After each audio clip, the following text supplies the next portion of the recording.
இன்றைக்கி வெள்ளிக்கிழமைங்கிறதுனால சமயபுரம் மாரியம்மன் கோயிலுக்கு போனோம். பொதுவாக மாரியம்மன் கோயிலெலாம் பார்த்திங்கன்னா வெள்ளிக்கிழமை, செவ்வாய்க்கிழமை, பௌர்ணமி, அமாவாசையிலலாம் ரொம்ப விசேஷம் இந்த கோயிலில். சமயபுரம் தமிழ்நாட்டின் மையப்பகுதியான திருச்சி மாவட்டத்தில் இருக்குது. திருச்சி மாநகர்லேருந்து வடக்கில் சுமார் 15 கிலோமீட்டர் தொலைவில் தான் இந்த சமயபுரம் இருக்குது. இந்த சமயபுரத்துக்கு எப்படி போகிறதுன்னு பார்க்கலாம். எப்படின்னு பார்த்தீங்கன்னா, இது சென்னை திருச்சி தேசிய நெடுஞ்சாலையில் தான் இருக்குது.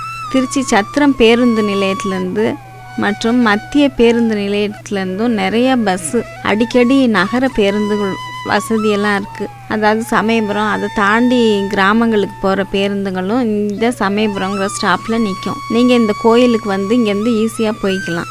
ட்ரெயினில் போகணும்னு பிரியப்பட்டிங்கன்னா நீங்கள் அதாவது திருச்சிராப்பள்ளி ஜங்ஷன்னு இருக்குது, அங்கே இறங்கி வெளியூர்லேருந்து வந்தீங்கன்னா அங்கே இறங்கிட்டு பஸ் பிடிச்சி வந்துக்கலாம். இல்லைன்னா ஸ்ரீரங்கத்துலேருந்து ஒரு ரயில்வே ஸ்டேஷனே இருக்குது, அங்கேயும் இறங்கி போய்க்கலாம். ஸ்ரீரங்கத்துலேருந்து சுமார் 10 கிலோமீட்டர் தொலைவில் தான் இந்த சமயபுரம் இருக்குங்க. இதே விமான போக்குவரத்து அப்படின்னு பார்த்தீங்கன்னா, திருச்சியில் உள்ள சர்வதேச விமான நிலையம் தான் இங்கே இருக்குது. இங்கே இறங்கி நீங்கள் கோயிலுக்கு போய்க்கலாம். இந்த விமான நிலையத்துலேருந்து 20 கிலோமீட்டரில் தொலைவில் சமயபுரம் இருக்குது. இந்த சமயபுரம் காவிரி ஆற்றோட வடகரையில் கொள்ளிடம் ஆற்றுக்கு பக்கத்தில் இருக்குங்க.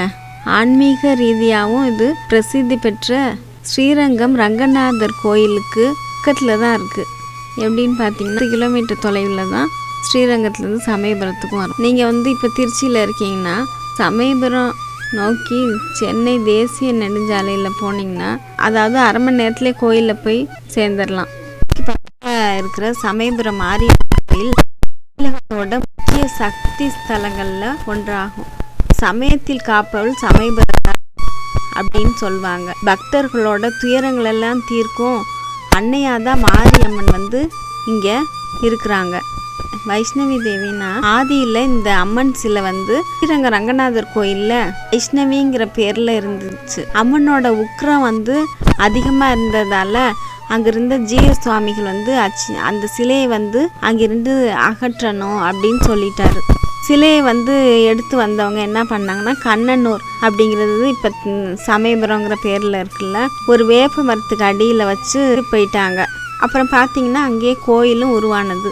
விஜயநகர மன்னர்கள் தென்னாட்டில் படையெடுத்து வந்தப்ப இந்த அம்மனை வழிபட்டு தான் வெற்றி பெற்றாங்க. அதனால அவங்க அம்மனுக்கு ஏதாவது